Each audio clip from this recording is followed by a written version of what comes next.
Ya poder ganar. Ya, cuando uno compra, espera que pase ¿qué cosa? Suba. Que suba, eso. Entonces, tú esperas que el precio de la acción esencialmente vaya al alza, y Sí, porque entonces si tú no dices, sería una pérdida de plata. claro, entonces tú comprarías acá, entonces compraste, invento, en 100 y debiera ser que quizás tú quieres vender a 150. Si en realidad tú dices, compré acá y vendí acá, pierdo plata. Pero ahí está el riesgo, porque en el fondo pueden pasar dos cosas, que era, imagínense lo que nosotros conversábamos hace 2 meses. No, la acción de LAN cayó a 2.000, ahora es el momento de comprar a 1.500. Y hay algunos de ustedes que sí compraron y después menos mal vendieron a 2.500, si no estarían a los 900 pesos de ahora. Entonces uno puede decir, bueno, ese es el riesgo. Parte del riesgo es, primero, que yo no conozco los flujos de caja futuro. Entonces podría ser que sea más o que sea menos. Y el no saber cuánto va a ser te produce incertidumbre. Y esa incertidumbre debe ser compensada con más retorno esperado. Y entonces, ¿cuánta incertidumbre? X. Ya, bueno, ese X es el riesgo. El riesgo es la parte cuantificable de la incertidumbre. Entonces uno dice, perfecto, el no saber te compensa algo, pero eventualmente tú pudiste haber comprado a 110, 120 y en realidad tuviste un accidente, necesitaste la plata y tuviste que vender en 110. Perdí, pues hay una pérdida de capital. Entonces uno podría apostar normalmente a que aquí hay una ganancia de capital, pensando esencialmente en acciones. ¿Se entiende? Más en la línea del caso de comprar las acciones de un equipo de fútbol. ¿Se entiende? Entonces, una de las ganancias que podría tener un inversionista que va en acciones. ¿Qué otra ganancia podría tener un inversionista en acciones? ¿Cuál es otra de las razones para comprar una acción? Los dividendos. Los ¿Entiendo? dividendos. Esas son esencialmente las dos razones financieras. Todavía podrían haber otras razones menos financieras, digamos, una razón que es el control. Entonces quiero controlar la empresa, quiero elegir a 3 de los 5 directores, quiero tomar todas las decisiones, quiero sacar a la empresa de la bolsa. Michael Dell. Dell fue por mucho tiempo una empresa que cotizaba en la bolsa, pero a veces estar en la bolsa no es tan fácil, porque pasa que tú tienes que reportarle a la gente, tienes que estar con gente que no te gusta, tienes que aceptar las críticas, tiene una presión de los analistas, de la prensa, de otros grupos de interés, tengo que publicar información que podría ser estratégica. Entonces, si tú eres una empresa farmacéutica, quizás no quieres revelar ese tipo de cosas. Las empresas de high-tech, ese tipo de industrias que tienen información muy sensible al cómo va a resultar finalmente la inversión, quizás no quieren ser abiertas. Entonces quieren tener compañías privadas. Y por eso que el mercado de inversiones privadas ha crecido muchísimo en el último tiempo, así como veíamos en el primer caso del Cook County, el fondo de pensiones del condado de Cook. Uno decía, mira, la inversión alternativa, bueno, parte de las inversiones alternativas son los private placement de los bonos, colocaciones privadas de bonos en la que en el fondo los que compran esos bonos creen en la empresa con pocos números. O yo voy y le entrego los números solo a ellos, pero no tengo que publicar los estados financieros en la bolsa, no tengo que hacer una presentación, un roadshow para convencer a todos los inversionistas. ¿Se entiende? Entonces, eso podría ser una diferencia significativa para la empresa. Entonces, uno dice, mira, private placement, comprar acciones altamente líquidas o hacer lo contrario, una oferta pública inicial que nosotros discutíamos mucho como hace una semana de clases, digamos como hace 2 semanas físicas. Que decíamos, mira, las empresas cuando se vuelven súper exitosas se van a la bolsa, sí, pero podría haber grandes empresas que son muy valiosas que no listan en la bolsa. Bloomberg es el mejor ejemplo, que normalmente lo ocupan en la clase los miércoles. Nosotros estuvimos en el laboratorio la única semana que estuvimos en físico ese viernes, y Bloomberg, Michael Bloomberg, que fue alcalde de Nueva York y todo, único dueño de Bloomberg, es la persona con más plata de Nueva York. Y entonces uno dice, mira, tengo a alguien que es de las 10 personas que tienen mayor patrimonio en el mundo y no tiene una empresa pública. Entonces, uno siempre piensa que las empresas públicas en el sentido de que sus acciones se transen públicamente, no que sean estatales, ¿sí? Son las más grandes. Y es normal, pero hay veces que hay empresas que son privadas y que no cotizan públicamente sus acciones y que pueden ser más grandes. Porque, por ejemplo, miren, ¿cuál es la empresa más grande de Chile?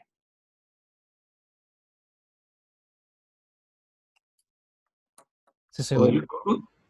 Codelco. Codelco. ¿Sí? En bolsa es Falabella, y ahí pelea siempre con Copec, y ahora, bueno, Enel ahora está más chica porque en generación, en distribución, Enel América, etcétera, como que separaron la empresa. Pero ahí están como las 3 o 4 más grandes. Pero Codelco vale mucho más, pero es una empresa privada. Sus acciones no se transan públicamente, emite otro tipo de instrumentos financieros como bonos, pero sus acciones no se transan. ¿Se entiende? Entonces podría ocurrirte eso. Por ejemplo, la empresa Igual que, Perdón.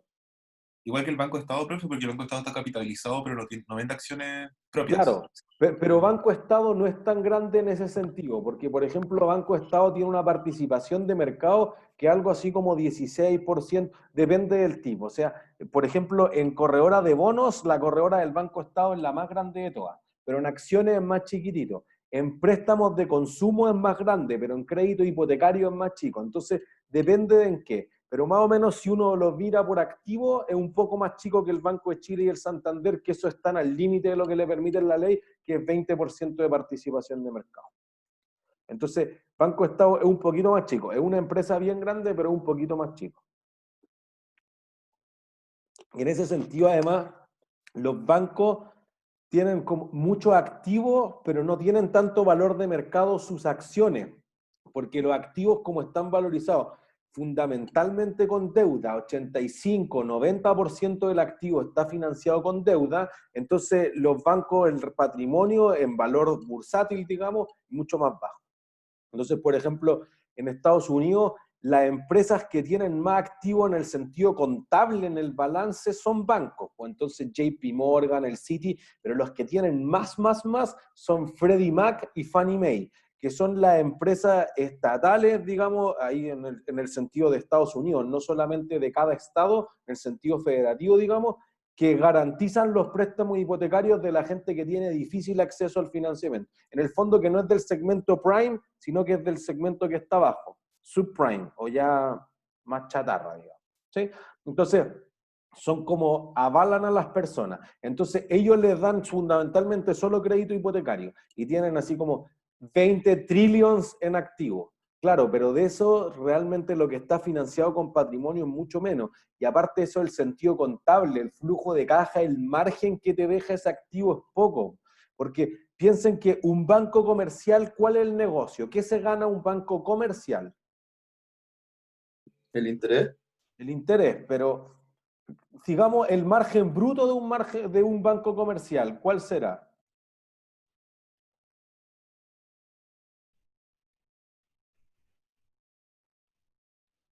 ¿Alguien se le ocurre? Nadie está en finanzas, ¿no? ¿Puedes repetir la pregunta, profe? Ya, ¿cómo fue la pregunta, profe? ¿Cuál es el margen bruto de un banco? Los préstamos que hace. Pues es el activo. Ya, el activo, voy a poner aquí. Banco, por si acaso. Un banco tiene activo solamente cuentas por O sea, cobrar. Ese Los es tu ingresos negocio. del banco son los intereses que paga la ¿Intereses? gente por el préstamo. Ya, los ingresos, miren, voy a poner muchas comillas. Ingresos por ventas van a ser las cuentas por cobrar por la tasa. Listo. ¿Y cuáles son los costos de venta?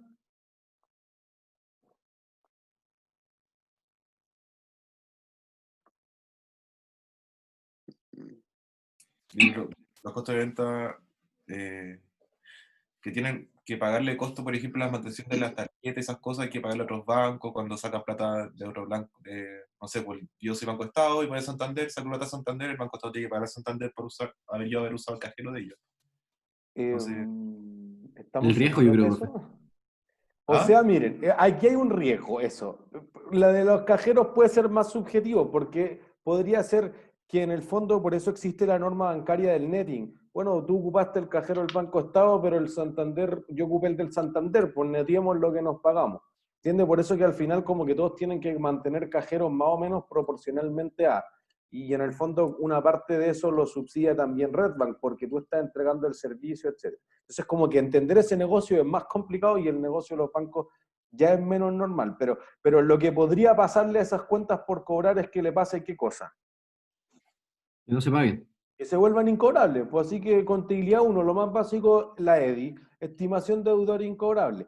Entonces, tu negocio fundamentalmente es que además tu materia prima, además de que se puede volver incobrable, es que tú sacaste la plata de alguna parte. Pues, ¿de dónde sale la plata de un banco? De los ahorros de otras personas. Eso es. Pues entonces hay una tasa de colocación.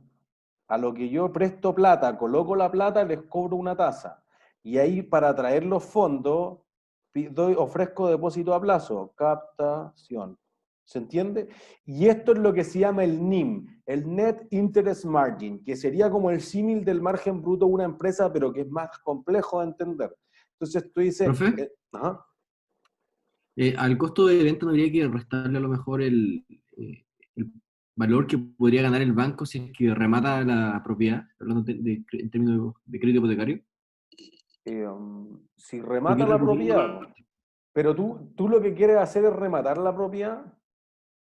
o sea, si soy el banco y veo que la deuda es incobrable, yo creo que iría a rematar la casa, Pero tú quieres que te paguen o que no te paguen. que me paguen. Entonces eso es una actividad no operacional. Tu negocio no es rematar casas, Perfecto. pues si no tú serías una corredora de propiedades o podrías ser un síndico de quiebra, que es lucrativo el negocio porque te quedas con el 12% de todo el valor de remate. Ya tiene que ver entonces con la operación del banco, que no tiene Claro, relación con ese su... sería como un no Perfecto. operacional. Es como que si tú tuvieras una propiedad y te cambiaste de fábrica y vendiste la fábrica en cualquier empresa, eso también es no operacional. Tu negocio principal, tu core business, no está concentrado en eso. ¿Se entiende? Ya. Entonces, Sí, miren, gracias. de hecho, aquí es interesante cuando uno ve los bancos. Entonces, miren, voy a buscar, ya que hablamos del Banco Estado, cambiémonos esto y abramos los estados financieros del Banco Estado.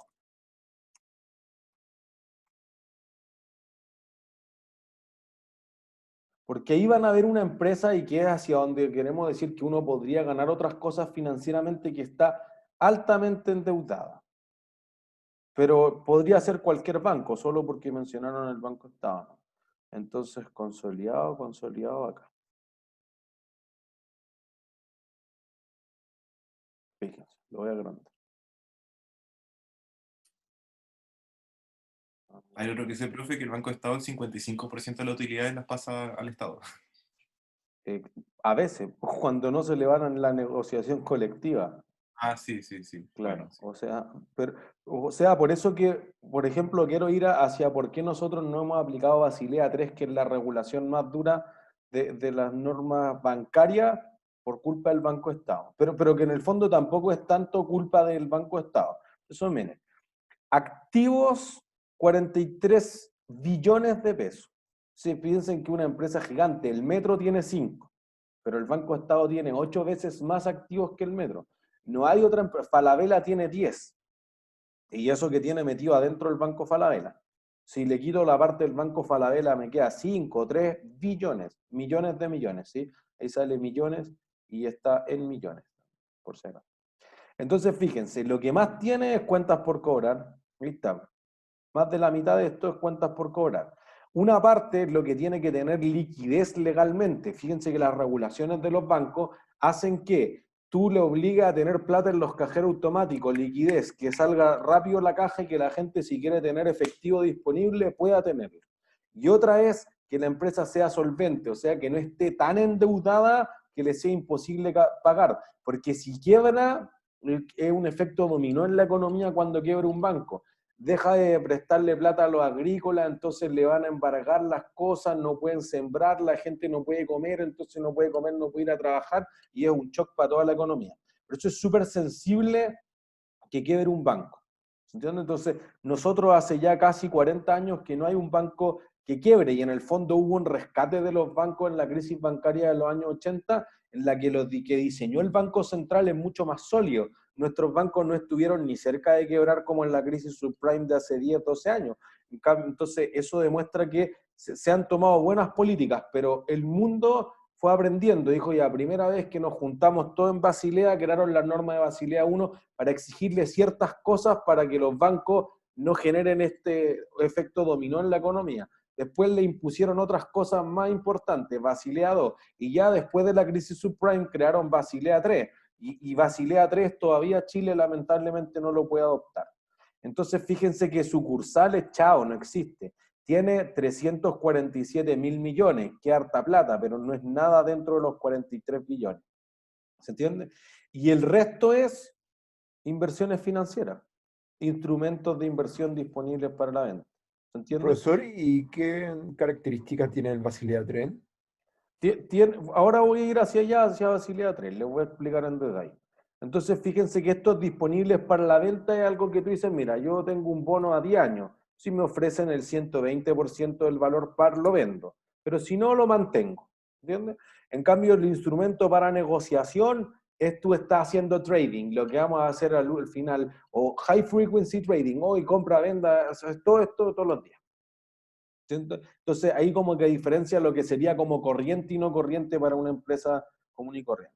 Y ahí está la mayor parte de tu activo.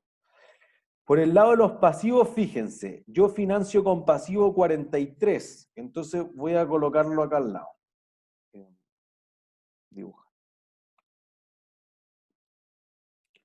Fíjense, tengo pasivos sobre activos para que vean qué porcentaje del total se financia en estas condiciones.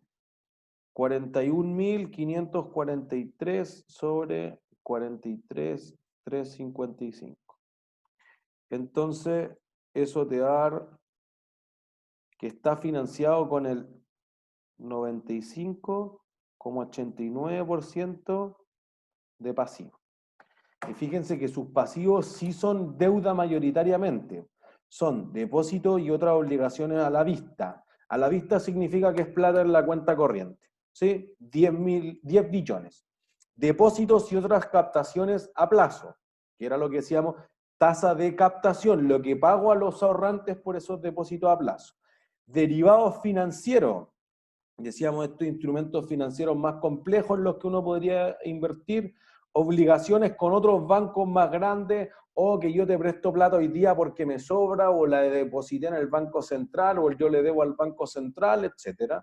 Bonos, instrumentos que haya emitido el propio banco, y eso conforman los casi, o mayoritariamente los casi 41 billones de pesos, millones de millones. Entonces, fíjense que un banco sobrevive con 96% de deuda. Otra empresa, ni Enjoy, ni AD Retail, ni Latam Airlines, que se acogieron a una reestructuración financiera, Latam el martes, Enjoy hace un mes, y AD Retail a principios de enero, ninguna de las tres tiene ese nivel. Para una empresa regular es inaguantable ese nivel de deuda, pero no para un banco. ¿Por qué no para un banco? Porque esto es la materia prima del banco. Cuando una empresa tiene inventario, el banco no tiene inventario, tiene esto. Entonces, por eso, si vamos al estado de resultados, fíjense, tenemos ingresos por intereses y gasto por intereses. Esto es el ingreso, el NIM que yo les decía, el margen neto de intereses, esto sería el margen bruto de una empresa normal.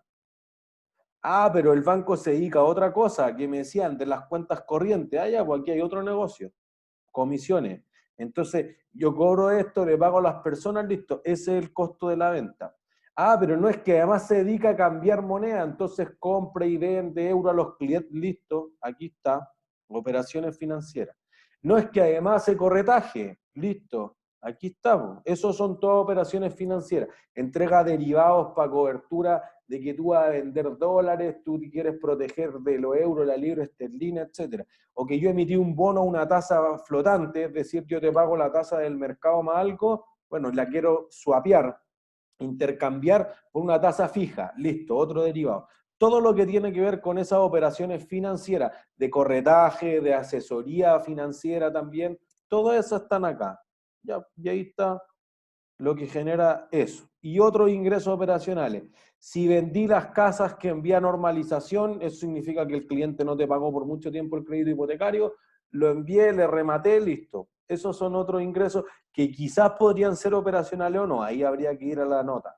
¿Entiendes? Pero ese es tu negocio. Y una parte importante es, y aquí todavía las empresas le llaman mal provisiones, pero en realidad esto debería ser la EDI, la estimación de deudor incobrable, aquí está.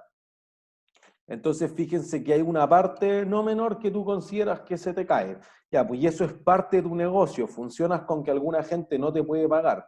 Listo. Y entonces, tu ingreso operacional neto es como tu utilidad operacional. ¿Entiendes? Ahí. Ah, ya. Eso es toda la operación con las cosas que están asociadas solamente referente a eso. Y después le quito como los gastos de administración y venta. ¿Se entiende? Y ahí llegó a la utilidad operacional normal. Pero aquí está, todo esto son como costos directos en el sentido así como de contabilidad 3, asociado a la prestación del servicio financiero.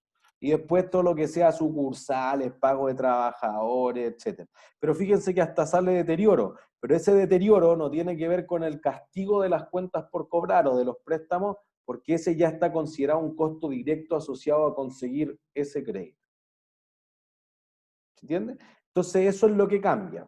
Y entonces fíjense que la empresa que, por ejemplo, genera ingresos de 1,2 billones, eso es una rotación malísima si es que yo tengo 43, por 0,02%, 0,025, ya lo voy a dar. Entonces, menos del 1%.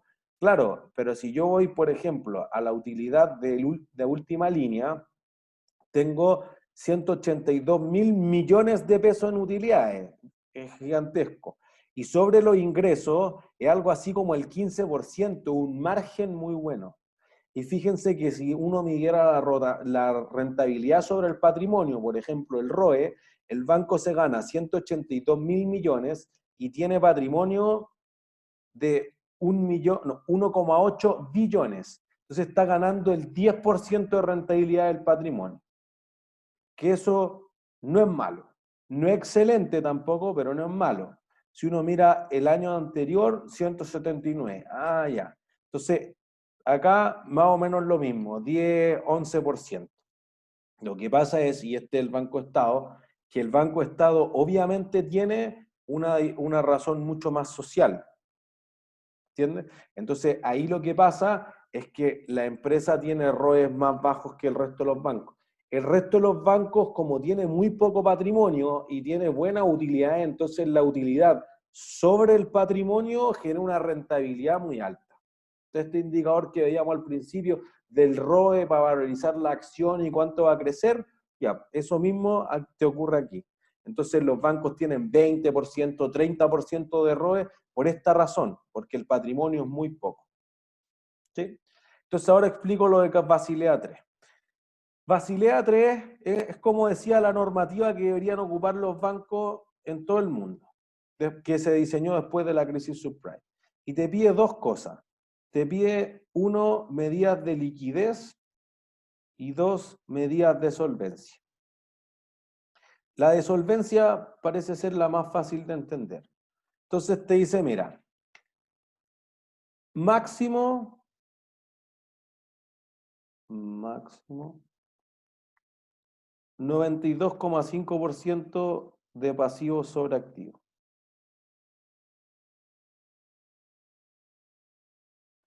Entonces, fíjense que el Banco Estado está pasado, por eso que no podemos adoptar Basilea 3. Entonces, porque para que el Banco Estado pudiese quedar con 92,5% de pasivos, fíjense que le falta algo así como un 3% de patrimonio. Entonces, el 3% de 41.000 millones necesita algo así como 1,2 billones de pesos.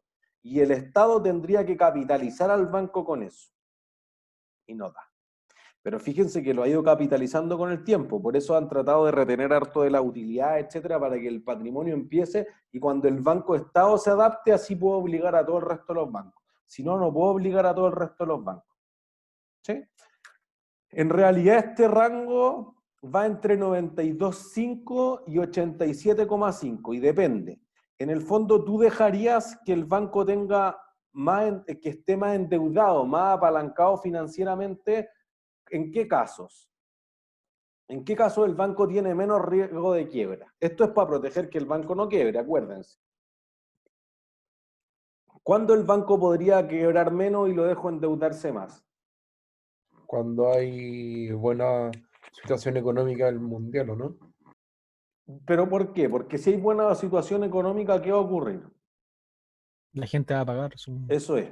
Obligación. Entonces, esto de aquí, el cuánto te dejo poner de esto, fíjense que como tú tienes el porcentaje de pasivo o el apalancamiento, lo que hace es que el banco tenga que limitar los dividendos que pagan. Entonces, esto está influido por la calidad de los clientes. Entonces tú dices, mira, yo tengo 7,5% de patrimonio, tengo, no sé, 10, pero no puedo, no puedo distribuir los 10 y quedarme con 7,5 solamente, porque en realidad le presté a clientes muy malos. Entonces podría ser que si se me caen los clientes, tengo que tener este colchoncito que es el patrimonio que aguante las pérdidas. Porque si no, lo que va a pasar es que si te quedas con patrimonio negativo, la gente no va a poder conseguir su dinero, entonces va a ocurrir una estampida, va a haber una corrida bancaria. Toda la gente va a ir desesperadamente a ir a buscar su plata. Y fíjense que el banco no está preparado para eso. El banco sabe que le debe aquí 10 millones a las personas, pero tienen caja 4.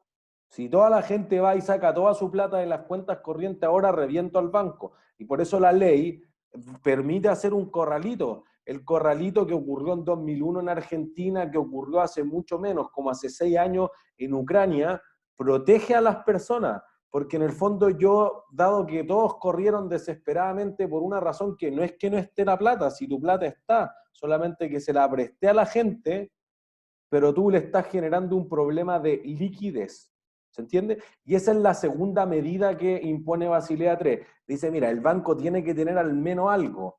Si le presta a personas que son pagadores más volátiles, entonces que cada ciertos meses dicen no te puedo pagar, no reestructuro, etc. Entonces, tiene que tener más liquidez. Por eso los bancos que cuando había mucho robo de cajero automático decían ya vamos a retirar todos los cajeros automáticos, en ese momento la SBIF, la Super de Banco e Instituciones Financieras, que ahora se fusionó con la SBS y forman la Comisión del Mercado Financiero, dijo, no. Mínimo tienen que haber tantos cajeros por tantos clientes. Entonces ustedes no pueden retirar todos los cajeros. ¿Para qué? Para mantener este nivel de liquidez mínimo.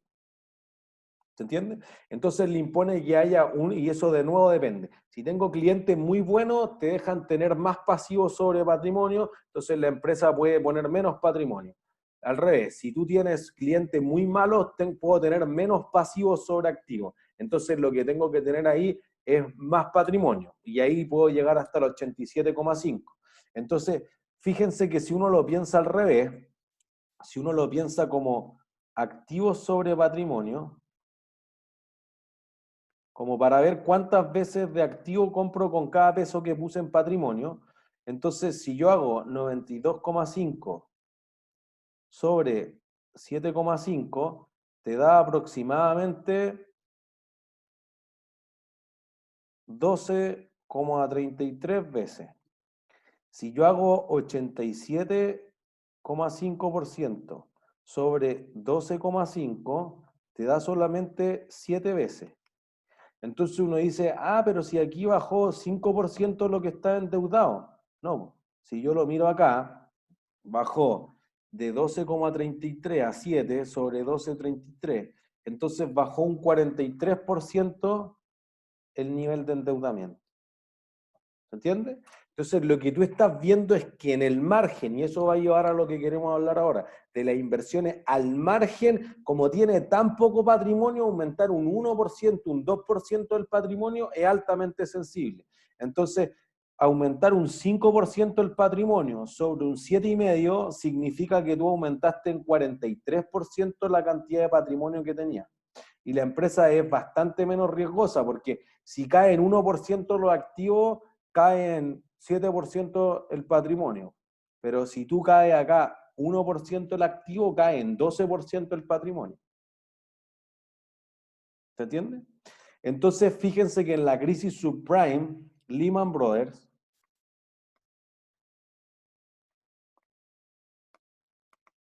que es la quiebra más cara de toda la historia del mundo, ¿sí? Tenía 600.000 millones de dólares en activo, el doble del PIB de Chile en activo. ¿Cuánto tenía? Tenía 97% pasivo y, como sabrán, por contrapartida, 3% de patrimonio. Entonces, ¿cuántas veces estaba apalancado?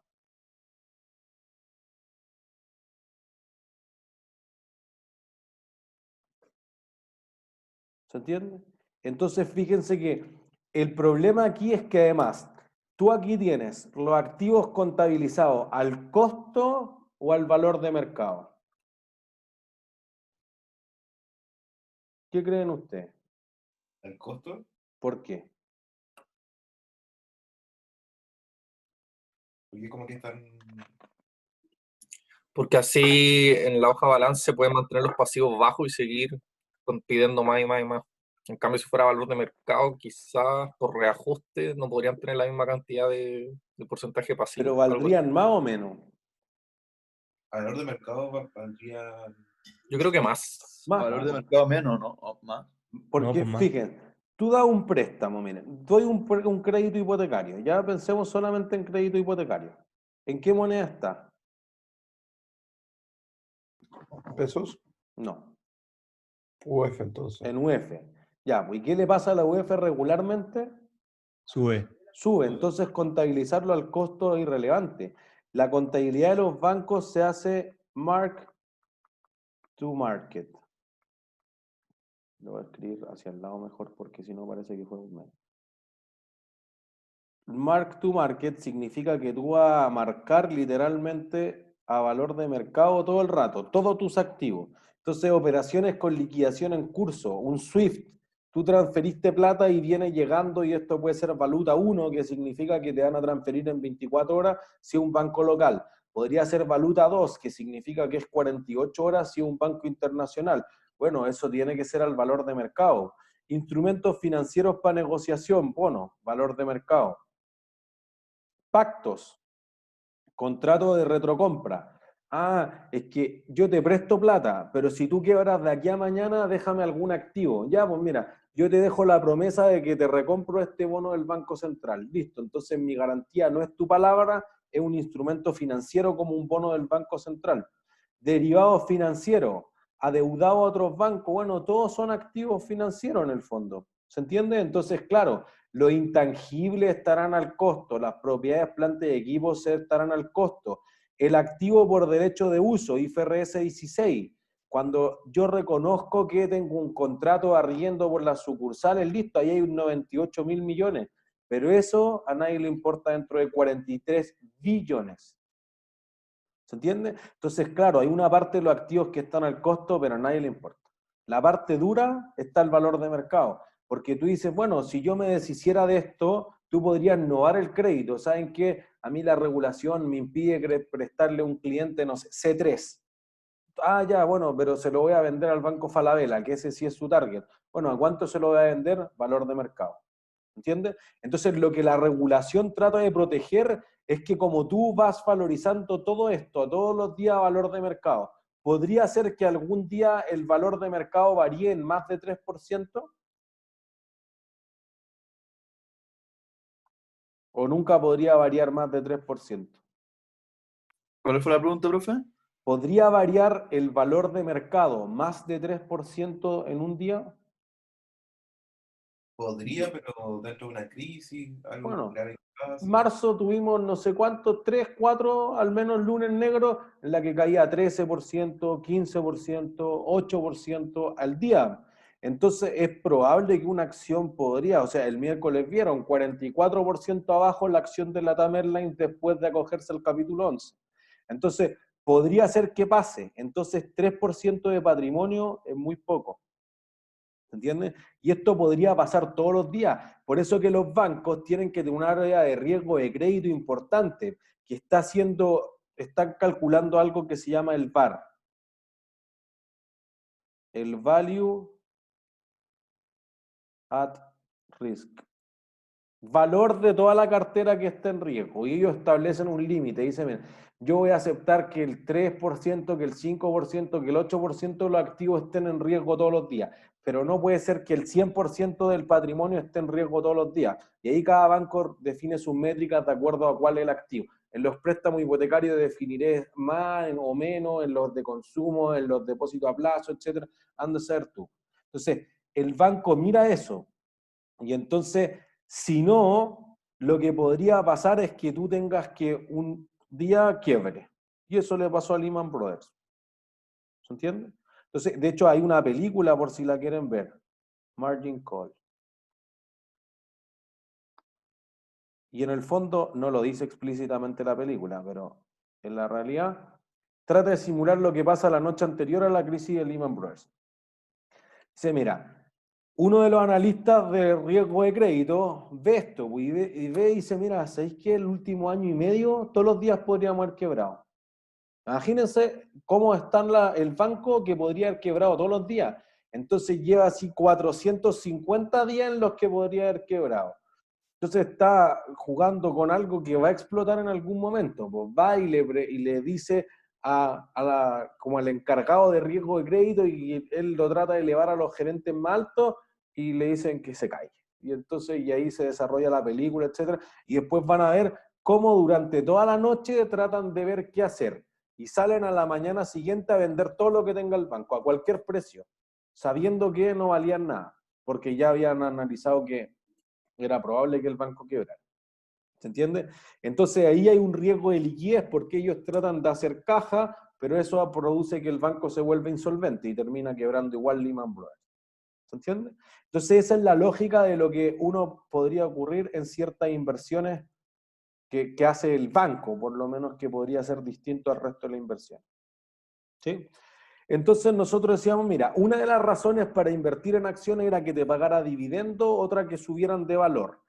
Una tercera decíamos que era el control, y una cuarta emocional, es que me gusta el equipo de fútbol, es que me gusta jugar golf, es que me gusta equitación, es que no sé qué cosa. Bueno, cada una de esas razones podría ser, pero es más del tipo emocional, no es financiera. Entonces, si no va a ganar algo más, no tiene sentido financieramente. Inclusive el control, es que yo quiero elegir a los directores, pero ¿por qué quiero elegir a la mayor parte de los directores de una empresa? ¿Por qué alguien querría comprar el 51% de las acciones de la empresa? Para la toma de decisiones, tal vez. Eso, ¿y qué voy a hacer? Influenciar las decisiones que se tomen al final. Eso, influir. ¿Qué tipo de decisiones? La estratégica. ¿Cuáles son esas? ¿En dónde se puede invertir? Tal vez dentro... ¿Dónde se puede invertir? Listo, decisiones de inversión. ¿Qué más? ¿Para dónde quiere llevar la empresa? Eso es inversión. Digamos, tener una estrategia pasiva activa. Bueno, eso es una estrategia de inversión todavía. Integración. También una decisión de inversión. ¿Pero qué otra decisión podría tomar? ¿De Las operaciones? operaciones. Sigue siendo una de inversión. Mira, yo acabo de cortar. También podría ser emocional, tal vez, Pepe. Como No. si no le gusta algún directivo... No, denme razones financieras. Ah, ya. Una razón es invertir. ¿Qué otra cosa más puede decidir la empresa? Sobre deuda, dividendos. Eso. ¿Cómo va a financiarse y cuánto va a repartir de dividendo? Esas son las tres razones financieras que toma la empresa. Entonces tú dices, es que esta empresa tiene muy poca deuda. Yo voy a apalancarla. Entonces hay estrategias corporativas bien interesantes. Ahí en el chat alguien lo decía, pagar dividendos. Es cierto. Entonces, muchas veces cuando la empresa, por ejemplo, imagínense que tú tienes una empresa, no sé, que tiene un flujo de caja muy estable, pues entonces digamos que tiene los activos 100% nomás, veámoslo todo porcentual, y tiene pasivos que representan el 10%. Entonces tiene patrimonio que representa el 90% del balance de la compañía. Entonces, esa empresa está muy poco endeudada. Y, por ejemplo, si tú fueras una empresa de real estate, si tú fueras una empresa de utilities, las de utilities, servicios básicos, agua andina, etc. ¿Cuánto agua andina hay?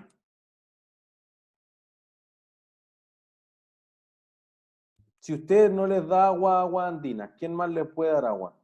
Nadie más. Nadie más, monopolio natural. Entonces, fíjense que en este caso, el flujo de caja es muy estable. Si tú inviertes en inversiones inmobiliarias, tus activos son todos tangibles. Y normalmente, ¿qué pasa con el precio de los bienes inmuebles? ¿Se deprecia? No suben. Sube, Ah, sube. Plusvalía. De hecho, contablemente es probable que no se deprecien porque son propiedades de inversión. Entonces uno dice, va hacia arriba además, pues mejor todavía. Entonces son capaces de endeudarlo mucho más. cuando una empresa está generando muy buenos arriendos, pero por ejemplo está mal financiada, entonces puede ocurrir una LBO. Una LBO es una estrategia agresiva de inversión en la que tú haces una leverage buyout. Y ese leverage buyout lo que hace esencialmente agarrar el mismo activo, pero si por ejemplo la acción valía 100, te ofrezco 150. Y tú dices, ya, pero es que como me ofrecieron 150 yo no quería vender, pero a 150 termino vendiendo porque me están ofreciendo un premio, un sobreprecio de 50%. Y lo que produce es que inclusive los que no querían vender, vendan. Entonces termina siendo una táctica que es una hostile takeover. Usted dice, no, pero yo formé esta empresa. Claro, pero te ofrezco 50% más. Es tuya. ¿Se entiende? Entonces hay veces que dicen, no, yo no vendo igual, aunque me ofrezcan el triple no vendo, pero tus socios ya vendieron. Entonces te vais quedando con menos dentro de la empresa y aunque yo no quería vender, fue tan hostil la compra que uno terminando de vender. Es casi como lo que pasó con la Clínica Las Condes. De hecho, iba a ir hacia allá. Por ejemplo, miren, LBO famosa fueron, por ejemplo, en el caso de los hoteles Hilton en el 2005. Un fondo de inversión, por eso que estas son como estrategias más complejas, alternativas, como que yo creo que acciones y bonos ya lo tienen súper claro cómo invertir. Pero un hedge fund dijo, mira, en los hoteles vamos a ofertar 25.000 millones de dólares y le vamos a meter deuda por 24.000 millones. Entonces tenía algo así como 90%. Pero ¿cómo vamos a hacer eso? No, mira, vamos a emitir un bono senior, que se paga primero, después vamos a emitir un bono mezanín, que queda como ahí entre medio, después vamos a emitir un bono junior, después vamos a emitir un bono super junior, después vamos a emitir un bono convertible, y como estratifiqué todos estos tipos de deuda, entonces lo que va a producir es que va a generar mucho mayor endeudamiento de lo que podría normalmente. ¿Y con qué voy a pagar eso? Con el flujo de caja que generan los activos. Si en verdad yo ya tengo los hoteles y los tengo arrendados, entonces digo, listo, el flujo estable es bien estable, porque, ojo, en ese caso ocurría que el operador del hotel es distinto al dueño del hotel. Estamos pensando en la propiedad de inversión, no estamos pensando en el que tú eras el operador del hotel, entonces ahora no tengo a nadie alojado en el hotel, estoy muerto.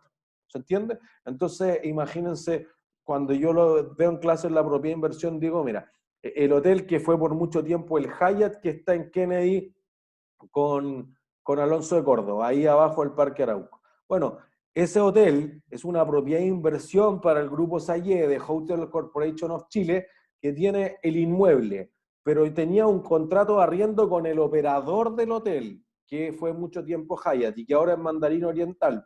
Bueno, Mandarín Oriental está muerto, pues, pero a la empresa dueña le da lo mismo, porque tiene un contrato de arriendo que dice págame la cuota. ¿Se entiende? Entonces, como tengo ese flujo de caja que es muy seguro, porque tampoco Mandarín Oriental se va a ir a la quiebra por ese hotel, pues va a seguir operando otros hoteles que quizás le están generando algo de flujo, entonces tú dices, puedo apalancar mucho más esto.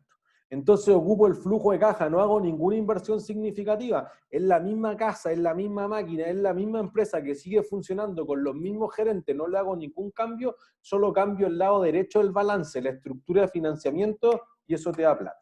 Y cada vez que ocurre una LBO, los gerentes quedan como estúpidos, siempre.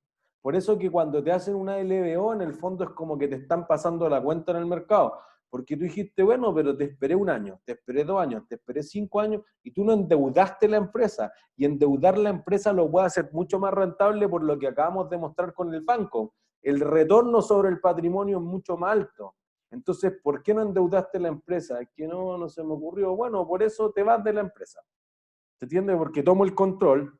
Por eso es leverage, una compra apalancada, buyout. Entonces la compro y saco a los gerentes en el fondo que como quisieron, o a los actuales accionistas, me quedo con los gerentes como estratégicos, el de operación, marketing, etcétera, los que mueven el negocio. ¿Se entiende?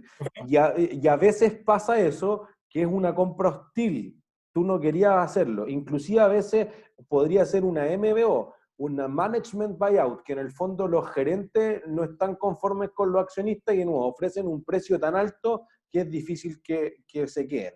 En el fondo eso fue lo que le pasó a París el año 2005, que la acción en promedio el 2004 había valido algo así como 500 pesos y cuando Cencosud se quedó con el control de la compañía ofreció 960 pesos. Entonces era casi el doble del precio. ¿Por qué alguien ofrece casi el doble? Porque yo creo que lo voy a hacer mejor, la voy a reestructurar. Anda a saber tú. Pero inclusive los accionistas controladores que en ese momento estaban tratando de comprar más acciones, terminaron vendiendo. Entonces, por eso se habla de una hostile takeover, no es friendly, no es como amistoso. Digo, oh, tú, yo podríamos hacer negocio, fusionémonos, esa es amistosa. Aquí no es amistosa, es hostil. Y normalmente si empiezo en una batalla, esto podría hacer subir el precio de la acción brutalmente. Por ejemplo, Fox.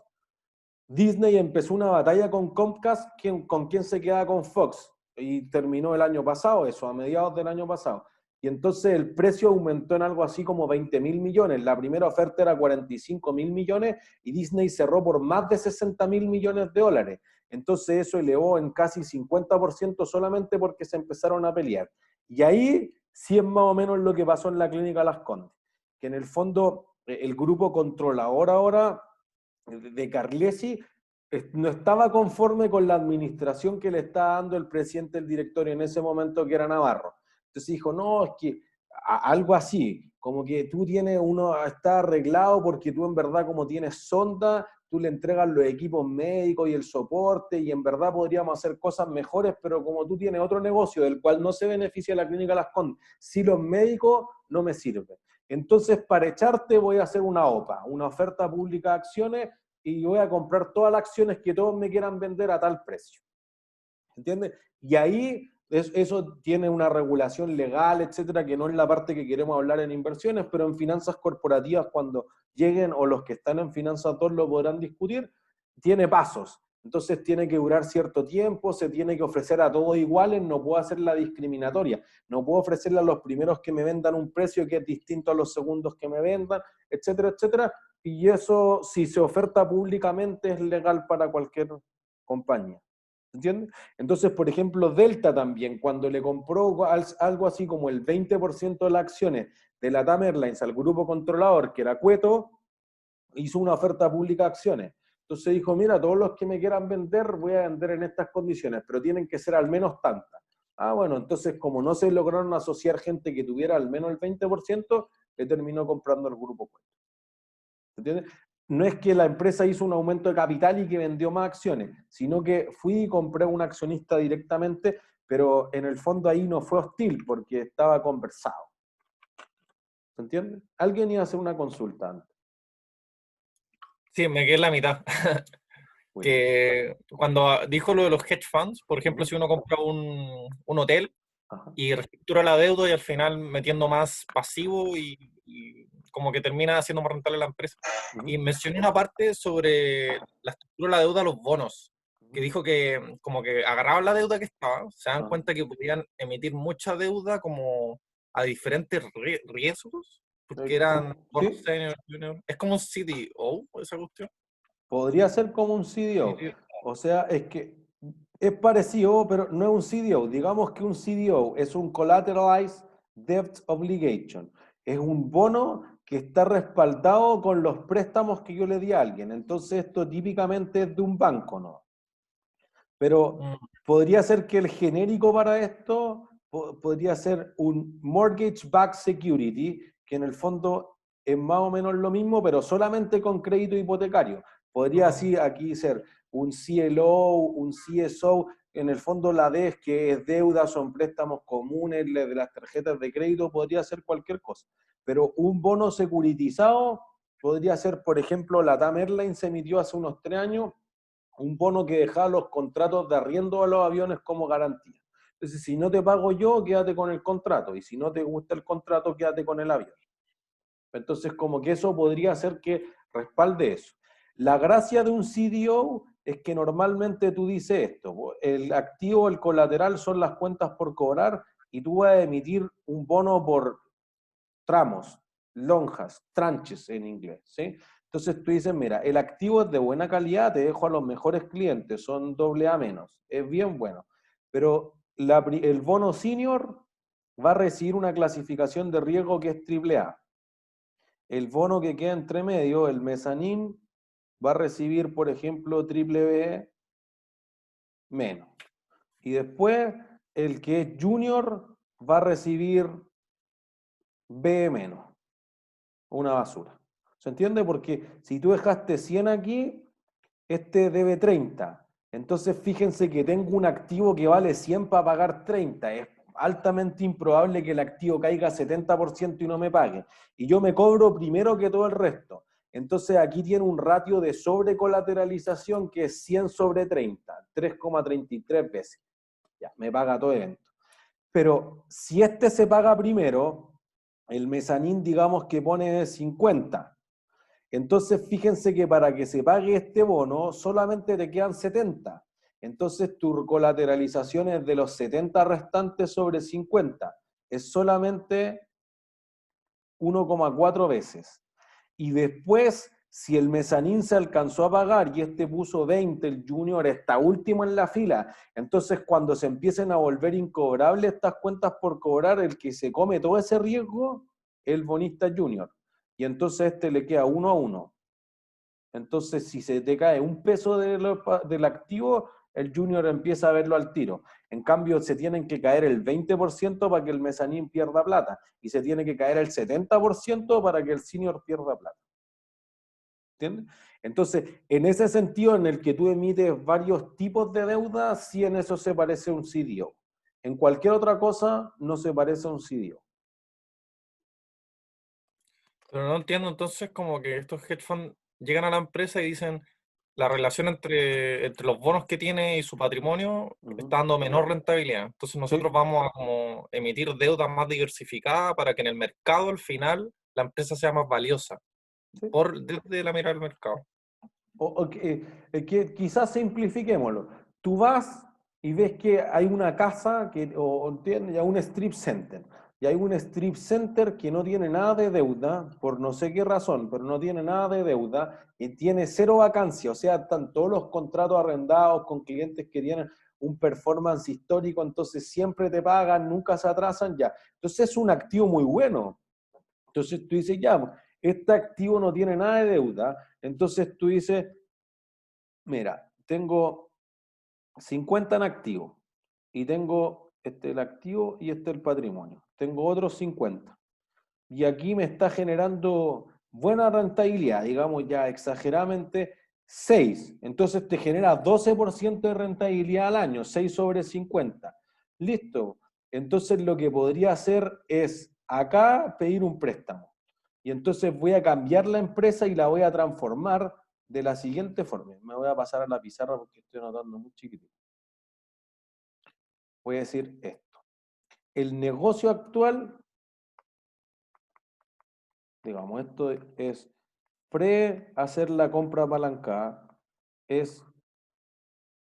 tengo un activo que vale 50, me genera un flujo de caja de 6. Entonces, rentabilidad es de 6 sobre 50,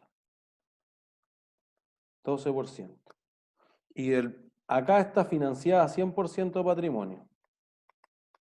Entonces, rentabilidad sobre el activo y sobre el patrimonio del mismo. ¿Sí? Sobre activo, digamos, y patrimonio. No sé, si alguien ya hizo Finanza 1, esto sería ROA y ROA. Listo. Voy a poner acá, voy a cambiar el color. Post LBO. Voy a poner, esta es la nueva. Entonces tú dices, mira, no voy a cambiar, no construyo ni un metro cuadrado más, ¿para qué? Pues si el activo ya funciona bien. Lo único que voy a hacer es que este activo que vale 50 y que te está generando flujos de caja de 6 al año, voy a financiarlo con pasivo. Entonces voy a hacer algo bien simple. Voy a ir al banco y le voy a pedir un préstamo. ¿Cuánto me va a prestar el banco? de los 50, ¿cuánto me presta? Lo que uno quiera, según yo, hasta 50. Un poco más. O sea, si fuera un habitacional para la persona te presta 80. Normalmente para comercial te presta el 70%. Entonces le voy a poner 70. Pero fíjense que una LBO podría tener harto más que 70% de deuda. Entonces esto es como una LBO que ni siquiera nos estamos esforzando mucho. No estamos contratando super ingenieros financieros que emitan bonos a tasa flotante que dependan de los arriendos, pero que sean redimibles si las condiciones inmobiliarias y no sé qué cosa. Es voy, le pido un préstamo al banco y voy a ir al patrimonio. Entonces, patrimonio te va a quedar los restantes 15. No hice nada. Fui, dejé en garantía del préstamo el activo de 50, me dieron 35 y como no voy a construir ni un metro más, ¿qué hago con esos 35 de caja que tengo? ¿Lo reparto en utilidades? Eso. Y como pago dividendo, entonces contablemente baja tu patrimonio de 50 a 15. Listo. Tomé la plata, aquí están los accionistas. Listo. Entonces le acabo de dar una rentabilidad de 70% a los accionistas. Tenía una inversión de 50 y le acabo de pasar en caja 35. Listo. Ahí ya se dieron por pagados por 4, 5, 6 años. ¿Se entiende? ¿Y ahí Porque este hedge fund vendería después y se sale? es que después podría ser, pues, pero después, como el activo te da muy bien, tú puedes ir rebajando la deuda. Y entonces después tú vas a ver si sigue endeudando a la empresa, si después lo desmiembra. Ahí ya depende del estilo del hedge fund. El hedge fund podría apostarle a que la deuda esté en una moneda distinta a la que te pagan los arriendos.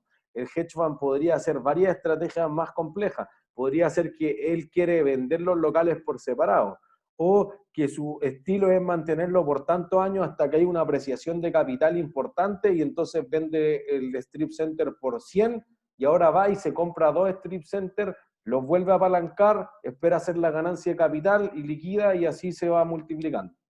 O puede ser un closet fund, que en el fondo dice, no, nosotros lo que hacemos aquí es apalancar a la empresa y repartimos todo como dividendos porque tratamos de mantener el tamaño del fondo igual.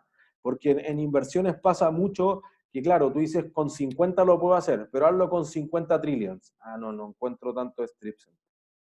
¿Se entiende? Entonces, cuando los fondos crecen demasiado, ya no hay economías de escala. Entonces, puedo ser súper eficiente en administrar 10 millones de pesos, pero si tengo que administrar 10 trillones de pesos es bien complicado. Entonces, se te van agotando los proyectos que tengan esta rentabilidad.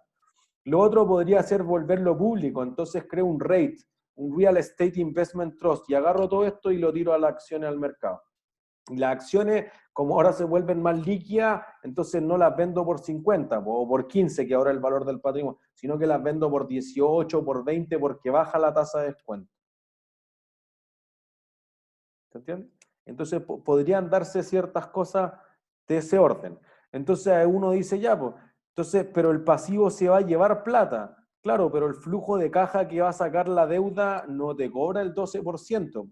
Digamos que la deuda te cobra el 8%, ¿ya? Y que podría ser caro en estos tiempos. O sea, mientras más sea la distancia entre la rentabilidad del activo y el costo del pasivo, más va a ganar el patrimonio. Entonces, si te cuesta 8 de 35, eso sería 2,7, si no me equivoco.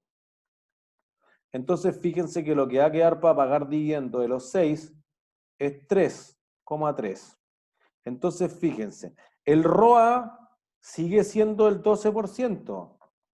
6 sobre 12, no ha cambiado el activo, sigue siendo el mismo strip center, se ve igual, los locales no se movieron, no cambiaron los arrendatarios, nada. Lo que pasa es que tú vas a tener por acá que el ROE va a ser ahora de 3,3 sobre 15. Y entonces eso te va a dar 22%. Antes era 12, ahora es 22%. Listo, pues esa es tu estrategia. Y ya te quedaste con 35 en caja. ¿Se entiende? Entonces eso podría hacer que la persona recupere mucho más rápido a la empresa. Obviamente aquí hay un riesgo también, pues si aquí riesgo-retorno esto no cambia. Claro, pero ¿qué pasa si nadie te paga? Si llega el estallido social y la pandemia, bueno, los accionistas tendrán que meter plata para pagarle al banco los intereses al menos. Pero es parte de... ¿Se entiende? Entonces, una parte de las inversiones, o el valor que podría agregar las inversiones, y con eso vamos a cerrar la clase hoy, es que tú podrías comprar acciones por 10.000, por ejemplo. Y tú podrías decir, bueno, le pido plata al banco, apalanco la inversión por 4, entonces el patrimonio es 6. Y entonces, cuando uno habla de comprar al margen, es que en la corredora de bolsa te presta plata. O yo podría ganar plata no cuando sube, sino cuando baja. Tú podrías decir, mira, yo vendo tu acción en una venta corta, una posición corta, las vendí por 2.000 pesos y como se destruyó el precio de la acción de LAN y vale 900, entonces yo las recompro, te devuelvo tus acciones, así que tú siempre tuviste el mismo número de acciones, pero yo me gané la diferencia entre los 2.000 y los 900. Y eso es una venta corta. Y una venta corta esencialmente funciona como un préstamo o como una compra al margen. Entonces, si el precio cayera, por ejemplo, tú dices, ya, pues, el patrimonio va a quedar más bajo, ahí está el riesgo. Entonces, ahí tú dices, bueno, el banco me va a empezar a exigir que yo ponga más capital, que, bueno, sí, aquí no es seguro, pero que eventualmente podría influir eso significativamente en la rentabilidad que tenga esto, como decíamos recién. Sandor. Hola, profesor. Tengo una duda. Perdón, me interrumpa. En el mercado de los credit default swaps, por ejemplo, yo puedo tomar un credit default swap a un bono, pero ¿cómo funciona ese mercado? O sea, yo puedo ir y pedir un credit default swap a los bonos de LAN, por ejemplo, Sí, claro. Si es que alguien te lo da, pues, pero no hay. pero por eso, no Que hay, por el eso. mercado, como ¿Cómo? siempre decimos, es chiquitito, es piñufla en el fondo. Entonces nadie te da eso. Pero en Estados Unidos hay un mercado activo para los credit default swap, porque de hecho tú podrías comprar solo el credit default swap. Los derivados particularmente se hacen sobre un nocional. Entonces yo no tengo que tener el bono para comprar un credit default swap del bono de LAN. Solamente voy y pido el credit default swap. Como que uno dice, mira, si yo contrato un seguro contra incendio, ¿qué necesito asegurar contra un incendio? ¿Una propiedad? La casa, pues entonces tengo que tener la casa inscrita y después dar el seguro contra incendio. En los mercados financieros no, pues. Tú puedes decir, yo creo que LAN no va a pagar, así que compro el credit default swap, listo. Y el día que LAN no pague, tú dices, ya, pues, ¿cuánto era el valor nocional? Por eso que es una noción, yo lo hice sobre $100.000. Ya, pues entonces, mira, LAN no pagó, hay una entidad que se dedica a ver cuánto es lo que te van a recuperar de eso y dice, mira, el valor de recupero es el 30%. Entonces yo te voy a devolver el 70% del valor nocional, te devuelvo $7.000. Y hay inversionistas importantes en los mercados financieros que se dedican solamente a derivados financieros de ese tipo. Entonces, con una inversión, que es la prima de ese seguro, proporcionalmente mucho más baja, puedo obtener una rentabilidad mucho más alta. Así que invertir en un derivado, en el fondo, es esta misma idea de comprar al margen, vender en corto o apalancar la inversión, porque te genera este efecto de que puedo ganar 20 o 30 veces más, pero si el bono paga, quizás perdiste la prima del seguro, porque tu apuesta era justo a que no pagara. Pero si paga para siempre o si reestructura, podría hacer la diferencia. Gracias, profe. ¿Sí? ¿Alguna otra duda? No sé, a mí me quedó como una pequeña duda. Lo que pasó con el Banco de Talca es más o menos lo que vimos recién con lo que pasó en Estados Unidos con el Banco del Lehman. O sea, claro, una parte. El resto es que el presidente estuvo en fuga por unos días, etc. Sabemos la otra parte, sí, por supuesto, por supuesto. Pero, porque igual me imagino que tiene que haberse aprovechado de cierta forma como una quiebra que tiene que haber tenido el banco, igual para presentarla legalmente, no sé. Sí, claro. O sea, es que, bueno, podría haber sido el Banco de Talca, el Osorno, esa es como más anecdótica porque el presidente estuvo desaparecido unos días, pero en el fondo todos los bancos que pueden quebrar en esa forma, y por ejemplo, Corbanca surgió de las cenizas del Banco de Osorno también. Entonces, mira, el banco estaba mal administrado como cualquier empresa y entonces vino otro que la capitalizó, le prestó a mejor gente, hizo mejor estudio de crédito, abrió otras líneas de negocios financieras y lo volvieron más rentable, con plata que le había prestado el Banco Estado. Por eso que todos los bancos, el BCI, el Banco de Chile, terminaron de pagar hace muy poco lo que se conocía como la deuda subordinada. El banco fue y lo rescató, que era como lo que proponían Alan y el ex decano, ministro de Hacienda, dijo, no, pues no lo vamos a salvar, porque cuando las empresas van y los salvan, dicen, bueno, pero tú tienes que darme algo, pues, te estoy comprando las acciones, o tú tienes un pasivo conmigo, no te estoy regalando la plata, así, no, es un bailout, un salvataje, no es así. Yo voy y tú tienes un pasivo conmigo, listo, pasivo a 30 años, a 40 años, lo que sea necesario para estabilizar esta empresa, que en general son como estratégicas para la economía, pues no sé, General Motors en Estados Unidos, las aerolíneas, los bancos, etcétera, que si no te podrían generar alguna crisis como importante física en el fondo. Claro, y lo otro que habíamos visto el miércoles, profe, que, por ejemplo, si Chile quería, o sea, si el Estado Chile quiere salvar la TAM y quiere darle plata, a cambio de acciones, tendría que cambiar la constitución en Chile para poder hacer esa jugada como lo hizo Alemania con Lufthansa.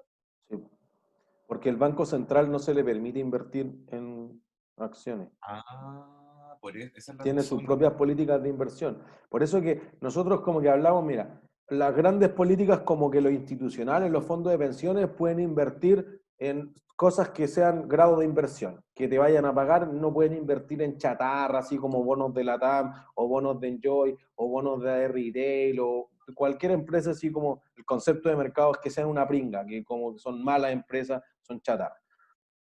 La empresa podría tener una política de estándar más alto. Por ejemplo, a mí me tocó asesorar a la Mutual de Seguridad y la política de la Mutual de Seguridad era más alta, porque decía, mira, mi compromiso, mi pasivo es con gente que tenga enfermedades profesionales, que se accidente en el trabajo, entonces yo no invierto con nada que esté por debajo de A menos.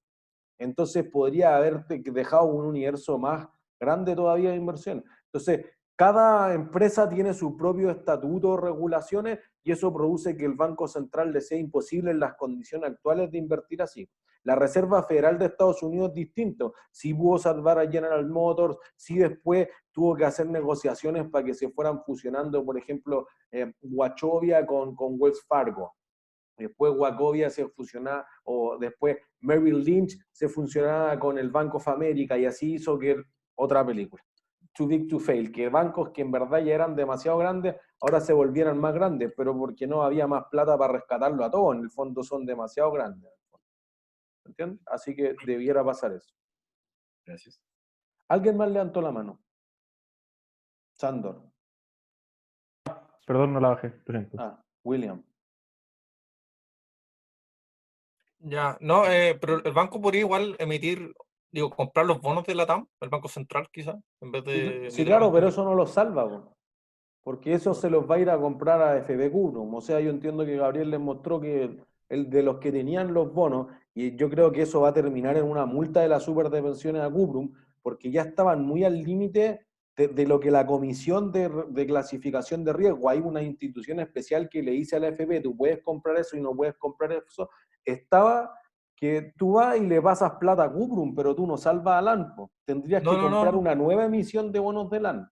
Eso estaba diciendo yo, que LAN emita nuevos bonos como por privados, así que se haga como un acuerdo privado entre el Banco Central y la TAM de bonos. Es que eso sería como darle un préstamo.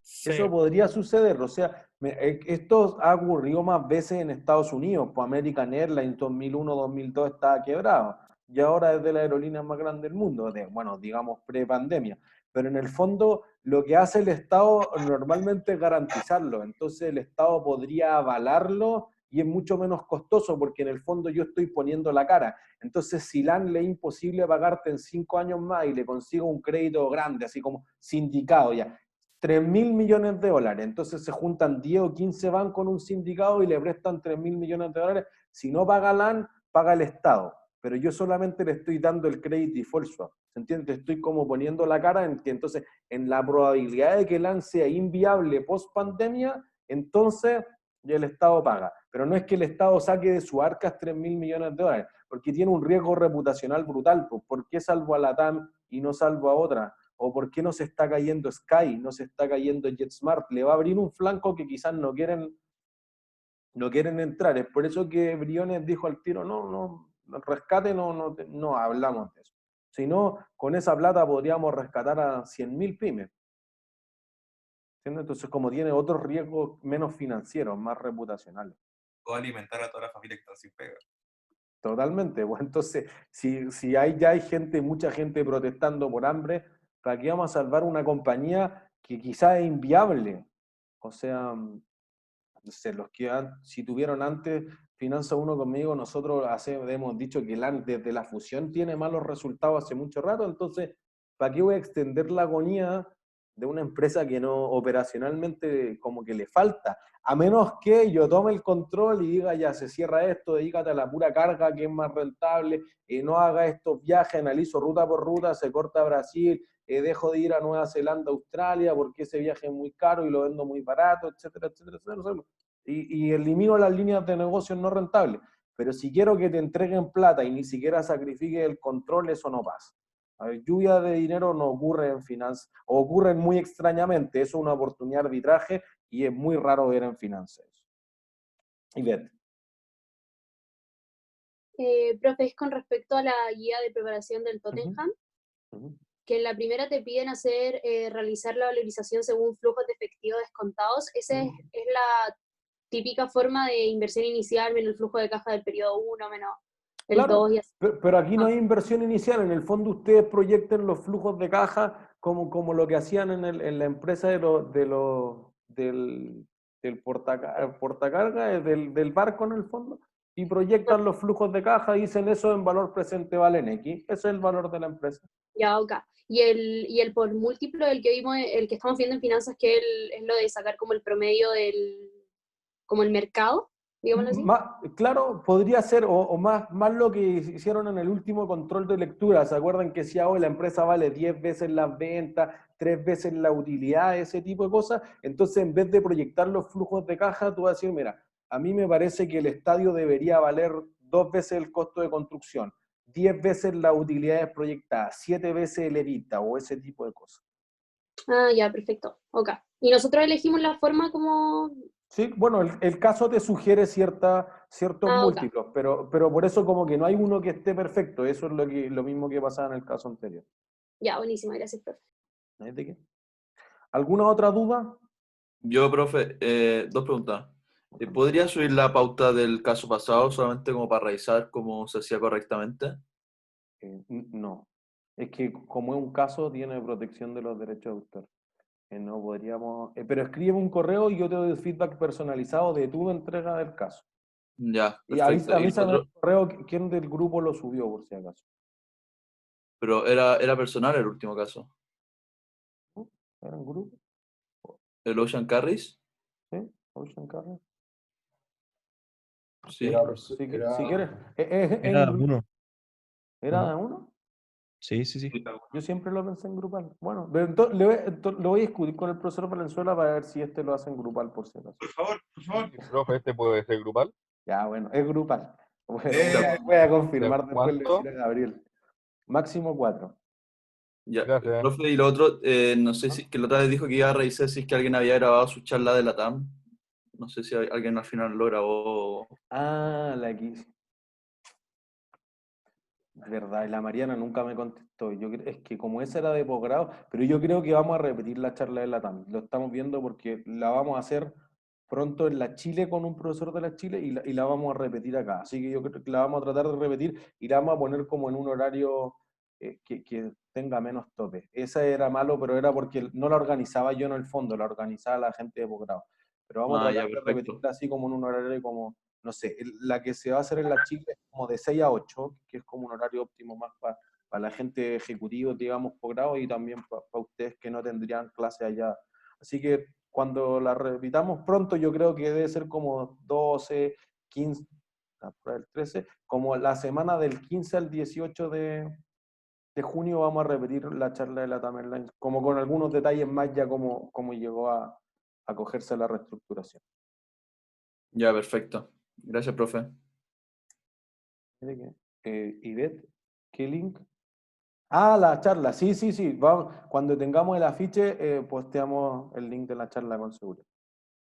Profe, igual si puede, así como que ojalá mañana pueda tener la información cuando hable con el profe Gabriel, si es que va a ser el grupo para poder conseguir No, grupo. si es en grupo, no creo que se haya negado, Gabriel. Si no es en grupo, es culpa de Valenzuela, no, ya saben.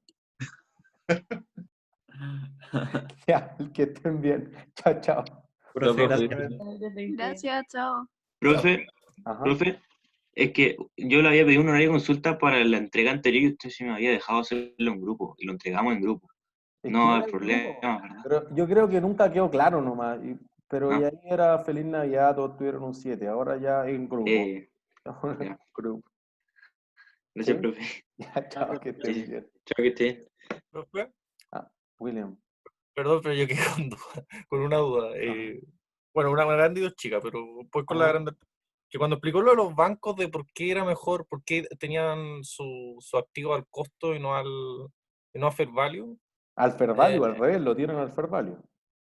Ya, perfecto, sí. Sí, Es que, pues no. ya. Lo que tienen al costo son los intangibles, las propiedades, plantas y equipos, pero que eso a nadie le importa, porque aunque la sucursal sea muy bonita, no vale nada comparado con los préstamos. No, pues la política de los bancos es mark to market, y mark to market es valorización a precio de mercado. Ya. Y lo otro era profe. que con una duda, que la otra vez pregunté como sobre las cuentas de los brokers, Ya, de y broker, sí. me explicó la diferencia entre como, que hay como algunas plataformas que te dejan como especular sobre la diferencia de capital del activo, donde sea subir o bajar. Sí. Pero CFD. esos son súper pocas las que hay, sí, porque como que no conozco ninguna como plataforma que te ofrezca eso. O sea, como, ¿cuál es? Capitaria. Capitaria. Ajá. Ya. Como capital, pero con R. Ex Forex Chile. Es fundada, de hecho, por egresados de nosotros. Cristóbal Forno y Erwin Andia, egresados de nosotros de Viña del Mar. Igual Renta 4 estaba piola. Sí, sí, hay más, hay Renta 4, o sea, ya después puede ser FX Trader, depende, pueden haber más cuentas afuera, pero yo al menos opero con Capitaria y funciona bien. Tiene una variedad importante de activos, tiene buenos gráficos para hacer análisis técnico, etc. Pero Renta 4 sería ya una corredora normal, que te deja comprar las acciones y todo. Y Capitaria sería ya solo Pero también para... puedo comprar acciones con Capitaria, eso no resta. Entonces, puede. generalmente las corredoras ofrecen ambas. Sí, General. sí. Ya, ahora entiendo. No todas, pero sí, es cierto. Ya, y la última. De clases muy anteriores, pero hubo un tiempo que hablamos de la FP. Y yo tenía una duda, que yo estoy con Finanzas 2 y hemos leído muchos textos de Finanzas 2 ¿Ya? sobre como las rentabilidades del mercado y que hay muchos fondos mutuos. Incluso el profe Gabriel nos mostró una página donde se ve la cantidad de fondos mutuos que baten el índice de mercado. Sí, Y y pierden. son súper pocos, y en Chile un 1%. Entonces yo estaba pensando, la AFP quizás no bate el índice del IPSA año a año, entonces Pero es que ese quizás es el problema. La FP no invierte en el IPSA. Una parte está invertida en el IPSA, pero es lo menos de. Entonces ahora cuando enseñemos análisis técnico y ya benchmarking como desempeño del portafolio de inversión, vamos a mostrar que en realidad el benchmark de una FP no debiese ser el IPSA. Porque además cada una tiene un riesgo distinto. Entonces, si yo la comparo contra el IPSA, pero la FP, tú ya estás en Finanzas 2, quizás en el fondo A tiene como un beta como de 0,7, pero el fondo E tiene un beta de 0,01. Es casi libre de riesgo. Entonces, en realidad, tu benchmark tendría que ser lo que renta un bono del Banco Central. Y el fondo E renta mucho más que un bono del Banco Central. Pero es igual la historia se ha visto que los retornos de 40 años de un índice, por ejemplo el de Estados Unidos, han sido como 10%, eran como un 8%, recuerdo el libro. Entonces, ¿no podría ser pensar de esta forma una FP, por ejemplo, agarrar la plata de una persona con 20 años, meterla a un índice unos 30 años, independiente del riesgo, y los últimos 10 años quizás administrarla porque ya ahí está el riesgo mercado? No, pero eso hacen las FP. O sea, de hecho, yo creo que el libro lo sugiere. Bueno, es que ustedes leen el Body Gain y Marcus en la primera parte, pero el Ross dice, mira, los que más han hecho fondos son los fondos de pensiones, porque el mayor institucional del mundo son los fondos de pensiones.